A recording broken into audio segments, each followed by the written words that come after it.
The elevator stopped with a metallic clank, and then nothing. No ding, no movement.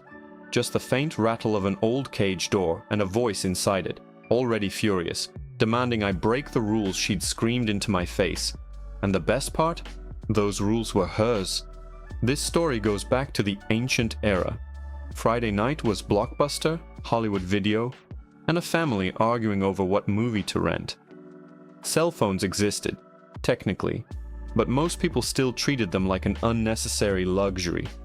I got a job at a small family-owned video rental store near my home and campus. 3 locations in the city, not some giant chain. And for me, it was perfect. I loved movies. I loved games. The store was close enough that I could walk there. I got free rentals, discounts at the sandwich shop next door, and I worked in this gorgeous old building from the 1920s. Marble stairs, high ceilings, and this unbelievable antique elevator with a metal cage that led to the upstairs storage and staff room. It felt like working inside a piece of history. The schedule was flexible, the pay was decent for a student, and I genuinely enjoyed the job. There was only one problem. My manager, her name was Amanda, and before you picture strict but fair, let me save you time. Amanda wasn't strict.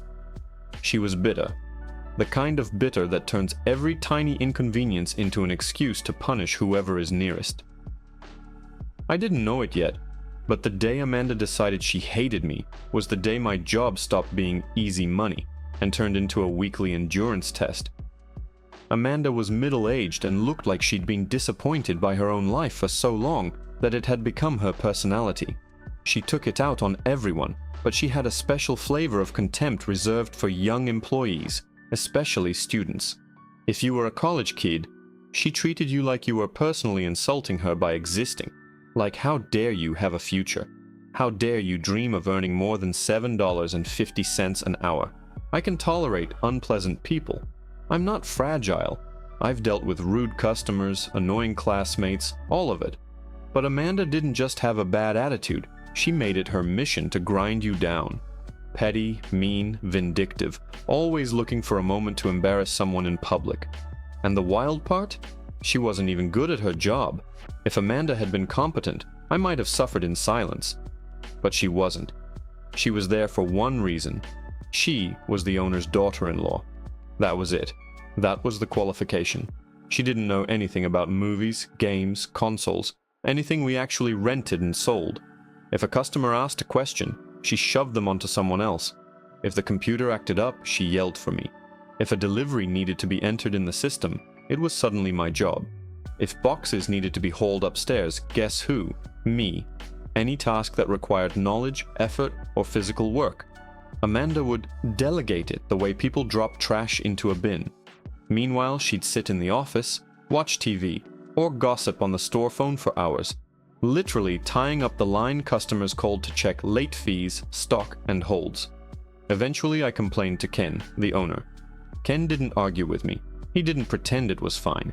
He sighed like a man who'd been tired for years, winced a little, and said, "Just try to avoid her. Please." That told me everything. Ken didn't like her either, but she was family. So Ken did what he could. He scheduled us apart. Most weeks I barely saw her, but at least once a week I'd end up trapped on a shift with her. And every time Amanda found a new way to remind me she enjoyed having power. One Saturday I was on the store phone with a customer.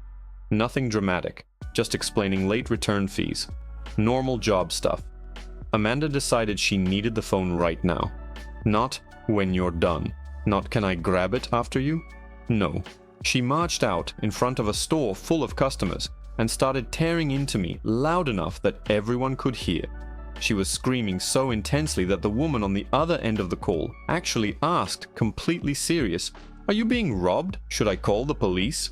Before I could answer, Amanda yanked the receiver out of my hand and slammed it onto the base like she was trying to break it. "You never, do you hear me? Never. Stay on this phone. You understand?" I wanted to snap. I wanted to say something that would have gotten me fired on the spot. Instead, I did something that somehow made her even angrier. I took a slow breath. I smiled. And I said, "Okay." That okay hit her like an insult. She stormed back into the office, slamming the door hard enough to rattle the shelves, and I went right back to helping customers like nothing happened. People kept asking if I was okay. One guy, clearly enjoying the drama, joked about ways to dispose of a body, and I laughed politely because what else do you do? But inside something shifted. Not rage, not revenge fantasy, just a quiet decision. Amanda wanted me to follow her rules? Fine. Next time she gave me an order, I'd follow it so perfectly she'd choke on it. I just needed the right moment. A month later, Amanda served it to me on a platter. I'd been working most of the day. It was a long shift, and I still hadn't taken my break. 2 hours left, and I had to use the bathroom so badly I could barely focus. I told a coworker I was stepping into the restroom. Apparently, basic human bodily functions didn't fit into Amanda's worldview. I'm in the restroom, and suddenly I hear pounding on the door, hard enough that it sounded like she was trying to kick it in. "Aren't you done yet? Get out here!" I took my time. I washed my hands slowly. I fixed my hair. I walked out with the calmest expression I could manufacture. Amanda started yelling the second she saw me. I didn't react. I didn't apologize. I didn't explain. I walked out into the store, grabbed a cart loaded with returned movies that needed to be shelved, and started rolling it away. Amanda lunged forward, grabbed the front of the cart, and, just to be dramatic, swiped the top stack of tapes onto the floor. Plastic cases clattered everywhere. Then she launched into a full-volume personal attack. Insults about me, about my parents, about my existence. The kind of insults that aren't even clever, just ugly and loud. And then she delivered the real point, like it was a sacred law. Under no circumstances are you allowed to leave the sales floor during your shift. Ever. I stared at her, smiled, nodded. Okay. Inside, my brain clicked a checkbox. Great. That's a rule now. Not common sense, not try not to wander. No leaving the sales floor. Ever. Perfect. My moment came on a quiet morning shift. The kind of shift where time crawls and the store feels like a museum. No crowds. No chaos. Just me and Amanda. I walked in, hoping she'd hide in the office and I could do my work in peace. And that's when I saw the elevator technicians. They were by the old cage elevator near the back. Tools laid out. Panels open. One of them came over and told me they were missing a part, so they'd have to come back the next day to finish. It was mildly annoying. Moving boxes upstairs by marble stairs is not fun. But I could survive a day without the elevator. Amanda showed up a couple hours later. Didn't greet me. Didn't acknowledge me. Just swept past like the store belonged to her. I was at the counter labeling a stack of new releases when I noticed movement at the back entrance. The technician crew stepped into the elevator through the rear door, and I remember thinking, wait, I thought the elevator wasn't working. Maybe it still had power. Maybe it could move a little. A tiny, petty part of me thought, good. Maybe Amanda will have to use the stairs for once. Then the elevator moved. Not all the way, not smoothly. It rose about half a floor, and stopped. Right in the worst possible position. Too high to step out safely at the bottom, too low to climb out at the top. And then I heard the cage rattle. Metal scraped. Someone tugged at the door. And then, Amanda's voice. Not nearby. Not in the store. Inside the elevator shaft space. Muffled but crystal clear. Hey, you. I swear. My entire body warmed with joy. I didn't rush. I didn't sprint. I didn't even pretend to be concerned. I walked to the edge of the sales floor where I could hear better and called back, sweet as sugar. Yes, Amanda, sounds like the elevator's stuck. Can you open the door on your side? She let out this furious exhale.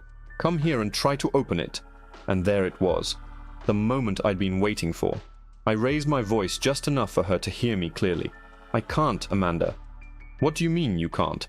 I'm not allowed to leave the sales floor during my shift, under any circumstances.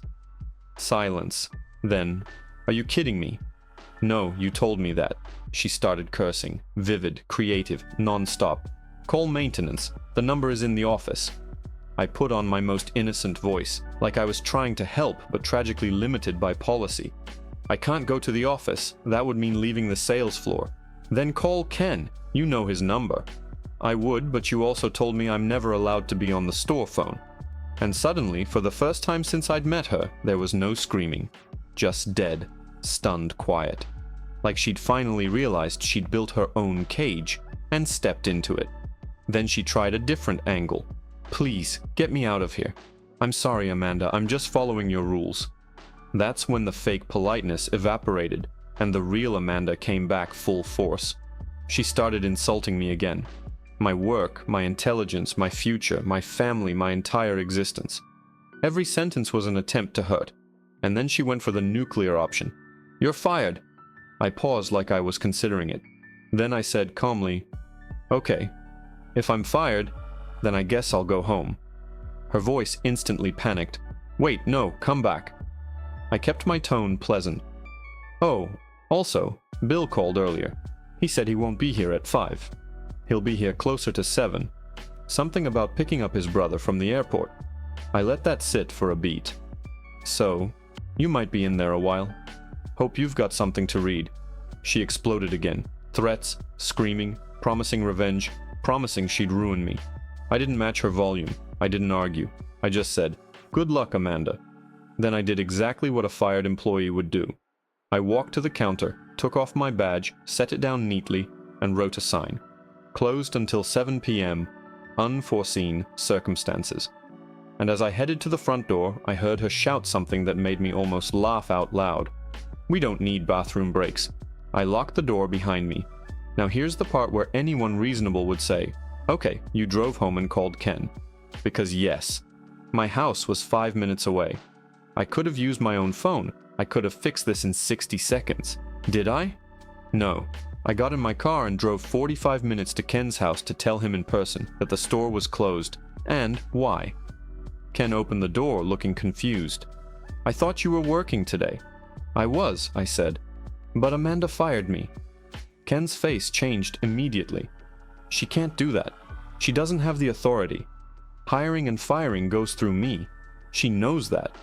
He grabbed his phone. I'll call her right now. It's time I talk to my son about... I cut in carefully, because I couldn't stop the grin anymore. I don't think she'll be able to answer. Ken stared at me, and I finally told him everything. The phone rule, the never leave the floor rule, and how Amanda was currently trapped in the elevator. Ken stood there for a second, processing it. Then he started laughing, like genuine, helpless laughter. I should probably go let her out. He looked down at his clothes. Dirty, gardening mess. He'd been outside working. Then he looked at me and said, dead serious. But I can't get my car filthy, and I still have to finish planting. And I need a shower. I gave him the sweetest smile. Want help with the planting, Ken? He nodded, still amused, and we spent the next hour finishing his yard work like this was a normal day. Ken paid me for the full day anyway, and told me my job was safe. He said he'd handle Amanda. Later, Bill told me the elevator repair guy arrived around the same time he did. Amanda had been stuck for about 5 hours. After that day, I only saw her once more. She was carrying a bag of her things out to her car, shooting daggers at me with her eyes. I waved cheerfully. And every time I think about it, I smile. Because I didn't break a rule. I didn't raise my voice. I didn't do anything wrong. I just did what she demanded, perfectly. That's where the story ends. Thanks for watching. Let me know what you think of this story in the comments. Subscribe to the channel and see you next time.